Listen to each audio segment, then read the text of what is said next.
कहते हैं दिल्ली दिल बरों की है, दिल जलों की है। कहते तो ये भी हैं कि दिल्ली दिल फरेबों की भी है। और लकी यानी कि लक्ष्मण लाल अग्रवाल में ये सारे गुण मौजूद थे। लोग उसकी शक्ल को देखकर ही कह देते थे, अबे दिल्ली से हो क्या? लकी वैसे दिखने में स्मार्ट और अट्रैक्टिव था, पर जेब से खस्ता हालत होने की वजह से रहता बेहद सिंपल तरीके से था। शर्ट का रंग उड़ा हुआ और पैंट से पैबंद जुड़ा हुआ। कहने को तो उसकी उम्र के लड़के दिल्ली की सड़कों पर रात को मोटर बाइक दौड़ाते थे, लेकिन लकी उर्फ लक्ष्मण लाल अग्रवाल सिर्फ कमरे से कॉलेज में पढ़ाई और गर्लफ्रेंड डिंपल के साथ थोड़ा वक्त बिताना, फिर कॉलेज से दुकान से जब होम डिलीवरी आए तो वहां, और फिर घर चला जाता था। हाँ, कभी कभी जब वो किसी लड़के को खाली सड़क पर मोटर बाइक दंदनाते हुए देखता तो कहता, एक दिन अपना टाइम भी आएगा जब मैं चश्मा लगाकर बैठूंगा और पीछे डिंपल को बैठाऊंगा। देखना, जब वो मेरी कमर में अपना हाथ कसेगी और मैं तेजी से मोटरसाइकिल को इंडिया गेट के आसपास दौड़ाऊंगा, तो सारे दिल्ली का दिल हम दोनों को देखकर जलेगा। दुकान में रखा हुआ बर्नॉल भी काम नहीं आएगा। लकी ने कहा और अपने हाथ में बर्नॉल की क्रीम को दबा दिया। जैसे ही उसने क्रीम को दबाया, उस क्रीम बाहर आ गई। अबे गाजे, क्या कर रहा है? वो कोई स्पंज की गेंद है क्या जो उसे दबा रहा है? दुकान के मालिक ने उससे फटकारते हुए कहा और उसके सर पर एक चपत लगा दी। Sorry sir. लकी ने अपना सिर बचाते हुए कहा। वो खरोल बाग में स्थित एक छोटी सी मेडिकल स्टोर पर काम करता था।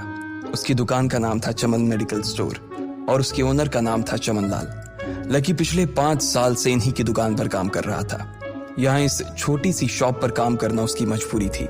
लाइफ में कंगाली की वजह से उसे कॉलेज में पढ़ाई पूरी करने के लिए पार्ट टाइम जॉब करना था।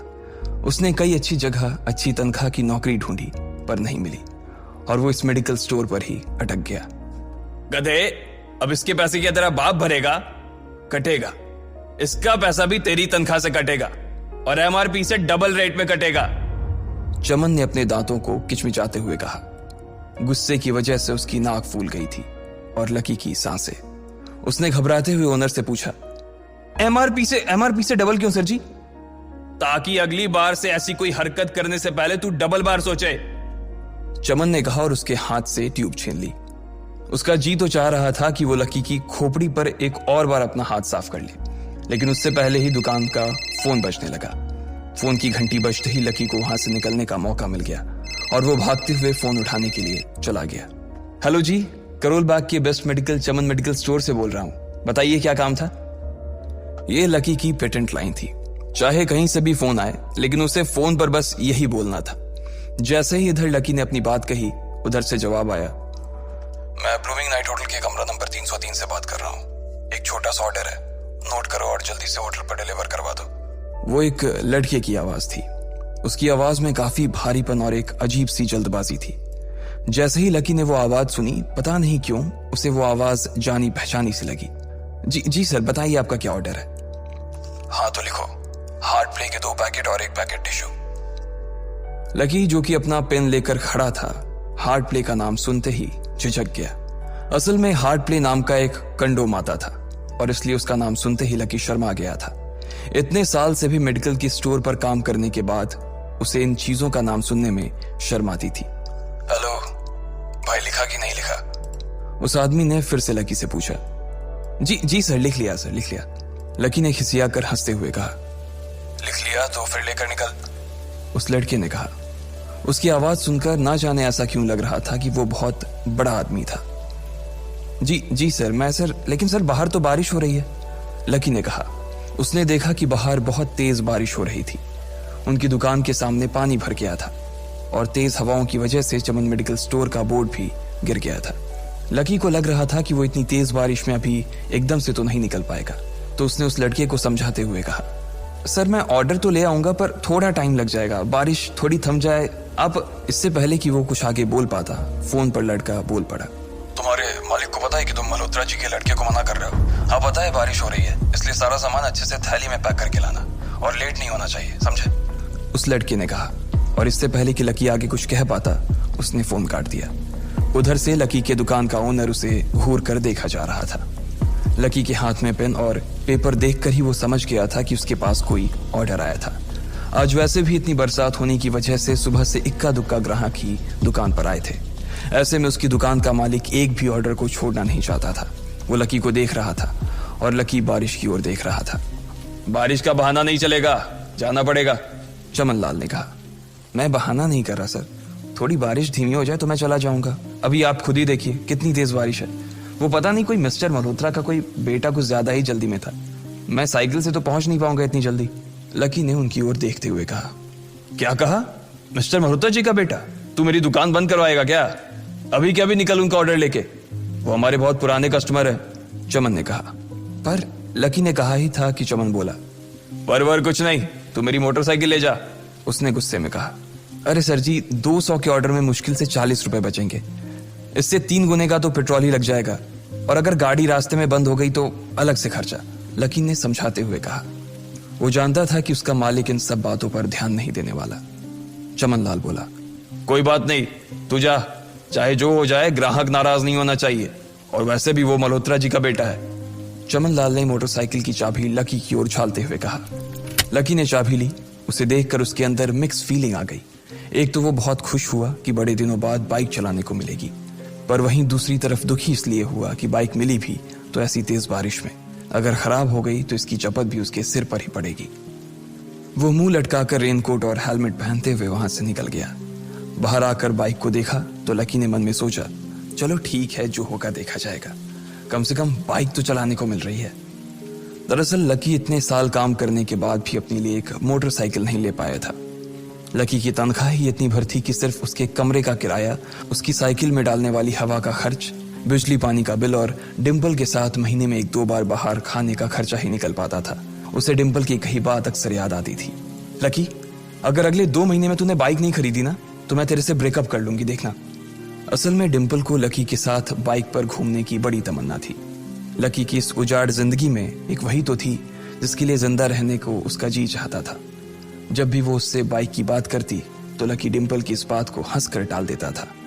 वो अपने मन में इस बात को अच्छे से जानता था कि डिम्पल उससे बहुत प्यार करती थी और वो उससे कभी छोड़ कर नहीं जा सकती थी। वो दोनों एक दूसरे में ऐसे घुले मिले थे जैसे बादल बरसात में घुल जाती है। लकी को डिम्पल बहुत पसंद थी और वो उसके लिए दुनिया जहां की खुशियां खरीद कर ला देना चाहता था। वो चाहता था कि एक दिन वो डिम्पल को प्लेन में बैठाए, लेकिन उसके ये सब ख्वाब इस कम तनख्वाह की नौकरी की वजह से कभी पूरे नहीं होने वाले थे। पर आज उसके पास एक मौका था। वो डिम्पल को अपने साथ इस बारिश में राजपथ घुमाना चाहता था। वो उसे दिल्ली दिखाना चाहता था। चमन लाल को देने के लिए उसने पहले से ही बहाना सोच रखा था। बस जल्दी से वो ये डिलीवरी देकर सीधे डिम्पल के पास ही जाने वाला था।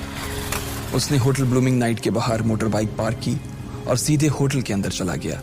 लकी ने रिसेप्शन पर पहुंचकर नमस्ते करते हुए रिसेप्शनिस्ट को बोला, जी मैं चमन मेडिकल स्टोर से आया हूं, रूम नंबर 303 का ऑर्डर था सर। रिसेप्शन पर खड़ा आदमी उसके हाथ में काली थैली को देखकर समझ गया था कि उसमें क्या था और वो मंद ही मंद मुस्कुराते हुए बोला, 3rd फ्लोर पर है, लिफ्ट से चले जाओ, रेनकोट यहीं उतार देना। जैसा उस आदमी ने कहा लकी ने ठीक वैसा ही किया और लिफ्ट में चढ़ने के कुछ ही देर बाद वो 3रे माले पर पहुंच गया था। वो रूम नंबर 303 के बाहर पहुंचा और उसने डोरबेल बजाई। जैसे ही दरवाजा खुला लकी ने थैली आगे बढ़ाते हुए कहा, नमस्ते, मैं चमन मेडिकल स्टोर से लकी, ये आपका।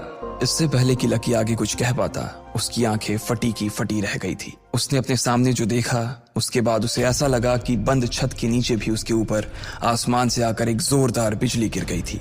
उसके सामने एक लड़की खड़ी थी। वो लड़की और कोई नहीं बल्कि उसकी गर्लफ्रेंड डिम्पल ही थी।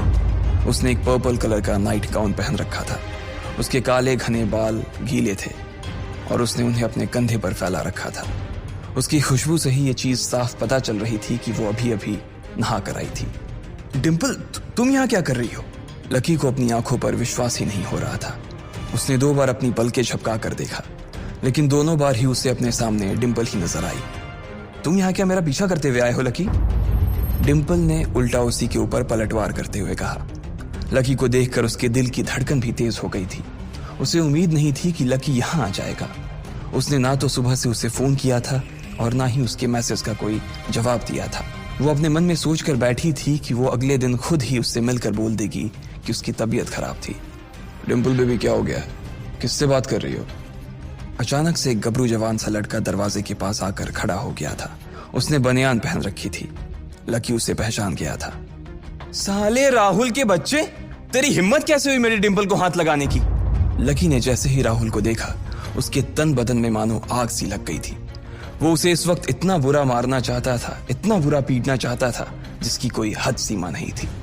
लकी जिस कॉलेज में पढ़ता था, राहुल और डिंपल भी उसी में पढ़ते थे और वो कॉलेज राहुल के फादर का ही था। डिंपल ने राहुल के पिता की एक कंपनी में जॉब पकड़ ली थी और राहुल उस पर बहुत लाइन मारता था। लकी ने 1-2 बार डिंपल को उससे दूर रहने के लिए भी कहा, लेकिन डिंपल ने उसे यह कहकर टाल दिया था कि वो सिर्फ अच्छे दोस्त थे। आज भी इससे पहले कि वो आगे बढ़ता, डिंपल उन दोनों के बीच आ गई। रुक जाओ, डिंपल ने गुस्से में कहा और लकी के सीने पर हाथ रखकर उसे रोक दिया। लकी लंबी सांसें ले रहा था और कुछ ही सांसों के बाद उसका गुस्सा शांत हो गया। अब डिंपल के पास भी छुपाने के लिए कुछ नहीं था, इसलिए उसने लकी से कहा, लकी, आज से तुम्हारा और मेरा ब्रेकअप। ब्रेकअप? लकी के पैरों के नीचे से जमीन खिसक गई थी। उसकी आंखें नम हो गईं। लकी को उसकी बातों पर विश्वास नहीं हो रहा था। उसने डिंपल की ओर देखा और बोला, डिंपल, हम पिछले 1 साल से एक दूसरे के साथ हैं और तुम हो कि मुझसे ब्रेकअप करना चाहती हो? अरे मैं तो तुम्हारे लिए नई बाइक लेने वाला था। चल रहने दे, आज ही याद आई है तुझे बाइक की। अरे तेरे पास मुझे बाहर घुमाने के लिए, खिलाने पिलाने के लिए पैसे तो है नहीं। तू कहां से लेगा बाइक? और अगर ले भी लेगा तो उसमें पेट्रोल कहां से डलवाएगा? तेरी 8,000 रुपए महीने की नौकरी, उसमें होगा ये सब? लोग हंसते हैं मेरे ऊपर जब मैं सरोजनी में तेरे साथ घूमती हूँ। मैं ऐसी लाइफ नहीं जीना चाहती लकी। मैं तेरी तरह गरीब नहीं रहना चाहती। तूने मुझे फंसाया था, उल्लू बनाया था तूने मुझे, इसलिए मैंने राहुल से मैचअप कर लिया है। आज से यही मेरा बॉयफ्रेंड है, डिंपल ने गुस्से में कहा। अच्छा, तो बेबी ये है तुम्हारा वो बेकार सा एक्स बॉयफ्रेंड? राहुल ने पूछा और डिंपल के बगल में आकर खड़ा हो गया। फिर उसने लकी के हाथ से थैली उठाई और उसमें से हार्ड प्ले का पैकेट निकालकर उसे चिढ़ाने के लिए उसे हवा में लहराने लगा। बाप रे, इससे बदकिस्मत इंसान इस दुनिया में और कौन होगा? राहुल ने उसकी टांग खींचते हुए कहा। लकी के पास उसकी बात का कोई जवाब नहीं था। उसने गुस्से से डिंपल की ओर देखा और अपनी हाथों की मुट्ठी भींच ली। फिर वो वहां से निकल गया। अबे पैसे तो ले जा, सब कुछ फ्री में देता जाएगा क्या?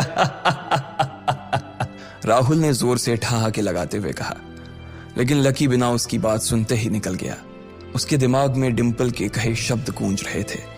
उसने कभी सपने में नहीं सोचा था कि डिंपल उसके साथ कुछ ऐसा भी कर सकती थी।